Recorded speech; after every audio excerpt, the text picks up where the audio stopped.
कक्षा 5 विषय हिंदी इकाई नंबर 12 दुमदुमा गांव के बच्चे। हमने इसके अभ्यास के बारे में चर्चा की, इसके बारे में भी हमने सीखा है। आज हम इसका जो स्वाध्याय है वह सीखेंगे। आइए देखते हैं स्वाध्याय।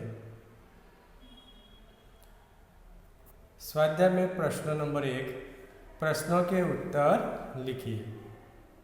इसमें पहला प्रश्न है, दुमदुमा गांव की क्या समस्या थी। दुमदुमा नामक जो गांव था उसमें एक समस्या थी, उस समस्या के बारे में आपको लिखना है। तो इसका उत्तर आपको इस तरह से दे सकते हैं, दुमदुमा गांव में हमेशा पानी की कमी रहती थी। दुमदुमा गांव की यह समस्या थी। समस्या यानी मुसीबत, मुश्किल, संकट। प्रश्न नंबर 2, पानी की कमी के कारण बच्चे क्या क्या नहीं कर पाते थे। पानी की कमी थी, इस वजह से बच्चे हैं वह क्या नहीं कर पाते थे। तो पानी की कमी के कारण बच्चे पानी में खेल या तैर नहीं सकते थे। बिना पानी से तो कैसे खेला जा सकता है और कैसे तैरा जा सकता है। तैरना है तो पानी तो चाहिए। आगे का प्रश्न है, रजिया ने पानी की कमी दूर करने के लिए क्या उपाय बताया। रजिया नाम की लड़की है, वह अच्छा सा उपाय बताती है। वह उपाय कौन सा था। रजिया ने पानी की कमी दूर करने के लिए एक बड़ा सा गड्ढा खोदने के लिए कहा। और यह उपाय किसने बताया। रजिया ने। जमीन खोदने के लिए बच्चे कौन कौन से साधन लाए। यह तो तय हुआ कि एक बड़ा सा गड्ढा खोदा जाए, लेकिन जमीन मिट्टी खोदनी है तो उसके लिए कुछ साधन तो चाहिए ना। तो कौन कौन से साधन लेकर आए थे। तो जमीन खोदने के लिए बच्चे फावड़े, कड़ाही, कुदाले और तसले लाए। ये साधन बच्चे लाए थे। तालाब में बरसात का पानी भरने से दुमदुमा गांव को क्या फ़ायदा हुआ। तालाब में बरसात का पानी भरने से दुमदुमा गांव को बहुत फ़ायदा हुआ। खेतों की सिंचाई हुई और खेतों में मक्का और धान बड़ी मात्रा में लहलहाने लगे। तो यह फ़ायदा किससे हुआ। बरसात का पानी जो दुमदुमा गांव में बच्चों ने बड़ा सा गड्ढा खोदा था, उसमें पानी भराया, तो इस पानी से यह फ़ायदा हुआ। यह प्रश्न 5 तक तो स्वाध्याय में थे। इसके अलावा ज़्यादा प्रश्न PDF में आएंगे।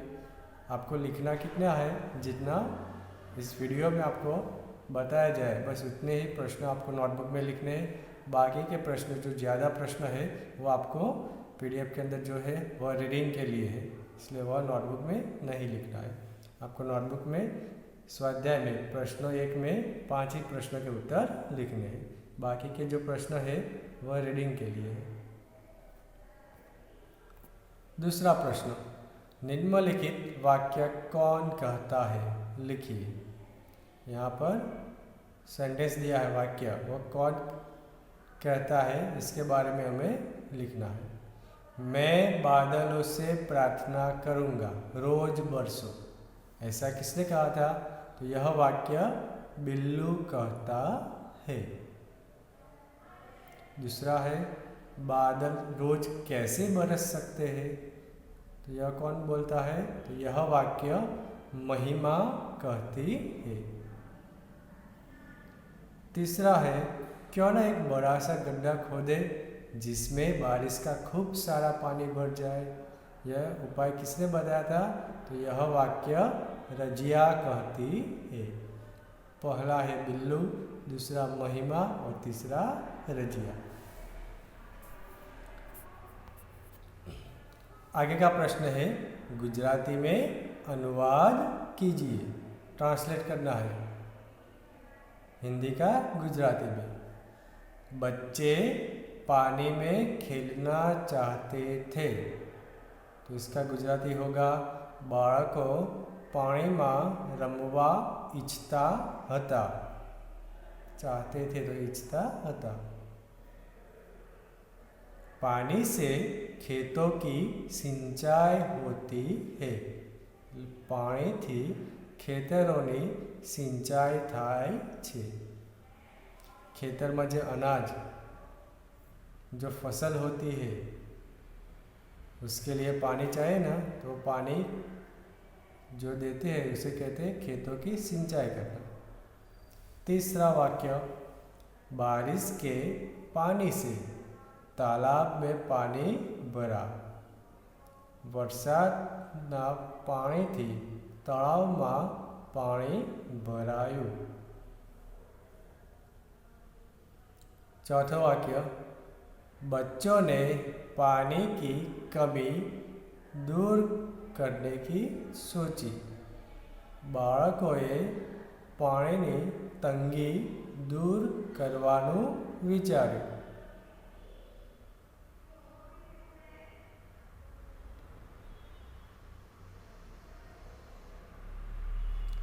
पांचवा है, एक दिन बच्चे खेल के मैदान में इकट्ठे हुए। एक दिवस बाळको रमतना मैदान में एकठा थया। एकठा यानी कि भेगा। तो इस प्रकार से यहाँ पर जो वाक्य दिए हैं इसका आपको गुजराती में अनुवाद करना है।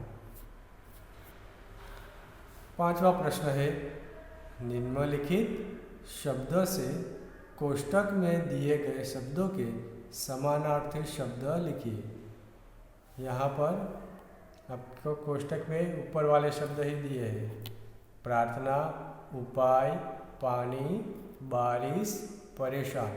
अब इसके आपको समानार्थी शब्द लिखने हैं, जैसे कि प्रार्थना तो उपासना और स्तुति, ये इनके समानार्थी हुए। तीनों के अर्थ एक ही है। उपाय तो उपाय के लिए युक्ति और तरकीब, ये उपाय के समानार्थी हुए। पानी, पानी के लिए वारी, इसमें अश्वई आएगा में, वारी यानी पानी होता है। नीर यानी पानी, जल भी होता है। फिर बारिश, बारिश को कहते हैं वर्षा और बरसात, ये इनके समानार्थी शब्द हुए। परेशान तो दुखी और व्याकुल, ये परेशान के समानार्थी शब्द है। तो इस तरह से प्रार्थना, उपाय, पानी, बारिश और परेशान, इन शब्दों के समानार्थी शब्द जैसे यहाँ पर बताए हैं वैसे आपको लिखने हैं और तैयार भी करने हैं। आगे का प्रश्न है, आपके गांव, मोहल्ले, आसपास या स्कूल में कोई ना कोई समस्या जरूर होगी। पता कीजिए और इस समस्या के बारे में अपने सरपंच, नगर सेवक को पत्र लिखिए। आप जहाँ रहते हैं उस घर के आसपास, मोहल्ले में या गांव में कोई ना कोई समस्या होगी, या आपके स्कूल में जो भी हो, इसके बारे में आपको पत्र लिखना है। तो पत्र कैसे लिखा जाता है इसके बारे में भी हम सीखेंगे और किस विषय में लिखना है वो भी हम देखेंगे। सबसे पहले यहाँ पर देखिए, प्रेषक यानी कि भेजने वाले, किस पत्र किसने लिखा है इसका पता यहाँ पर लिखना है। प्रेषक यानी कि जो पत्र लिखता है उसका एड्रेस, उसका पता यहाँ पर लिखना है। जैसे जनकपुर के ग्रामजन, यानी जनकपुर नाम का गांव था, उसके ग्रामजन यानी कि गांव में रहने वाले लोग। मोहल्ला नंबर 2, मोहल्ला यानी शेरी, सोसाइटी। जनकपुर के ग्रामजन यानी कि जनकपुर के गांव वाले मोहल्ला नंबर 2 में जो रहते हैं वह पत्र लिखते हैं। कब लिखते हैं? तो दिनांक यानी कि तारीख, डेट 25 जनवरी 2020 को। अब ये तो पत्र लिखने वाले का पता हुआ। अब यहाँ पर क्या लिखना है? प्रति, जिसे हम पत्र लिखते हैं उसे आदर देना है ना, तो इसके लिए हम प्रति लिख सकते हैं। मान्यवर सरपंच महोदय, गांव है तो गांव में सरपंच ही होगा, नगर सेवक या कोई और नहीं होगा। क्यों नहीं? नगर पालिका में अध्यक्ष होते हैं या नगर सेवक होते हैं। लेकिन गांव में सरपंच होते हैं। तो सरपंच को पत्र लिखते हैं तो इसे संबोधन कैसे करेंगे? प्रति मान्यवर सरपंच महोदय, जनकपुर ग्राम पंचायत। सरपंच कहाँ के हैं? जनकपुर के ग्राम पंचायत के सरपंच।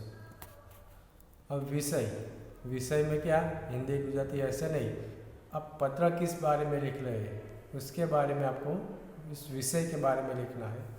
जैसे मोहल्ले व यानी कि और गांव की गंदगी दूर करना, तो विषय कौन सा है? मोहल्ले में और गांव में जो गंदगी है इसे दूर करने के बारे में यह पत्र लिखा गया है। अब पत्र कैसे लिखना है? आपसे सविनय निवेदन है कि हमारे रामपुर गांव में खासकर हमारे मोहल्ले नंबर 2 में कूड़ादान नहीं है। यहाँ पर रामपुर गांव लिखा गया है, लेकिन यहाँ पर आपको क्या लिखना है? जनकपुर। रामपुर के साथ पर यहाँ पर आएगा जनकपुर। गांव में और कौन सी गली, कौन से मोहल्ले में? मोहल्ले नंबर 2 में कूड़ादान यानी डस्टबिन, कचरा पेटी नहीं है। अतः लोग इधर उधर कहीं भी कूड़ा डाल देते हैं, इसलिए लोग इधर उधर कहीं भी कूड़ा फेंक देते हैं। कूड़ेदान नहीं है, डस्टबिन नहीं है, तो लोग यहाँ वहाँ फेंकते हैं और इसकी वजह से गंदगी होती है। इसीलिए गंदगी बढ़ती रहती है। इस प्रकार गंदगी बढ़ने से बीमारियां फैलने की पूरी संभावना है, यानी कि गंदगी ज़्यादा होगी तो बीमारियां फैलेगी।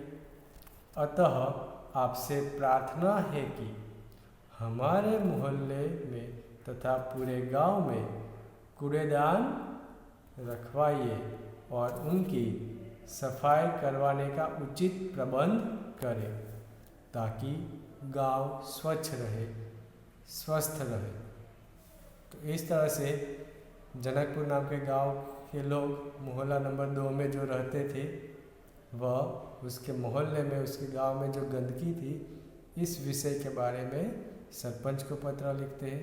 तो पत्र इस तरह से लिखा जाता है।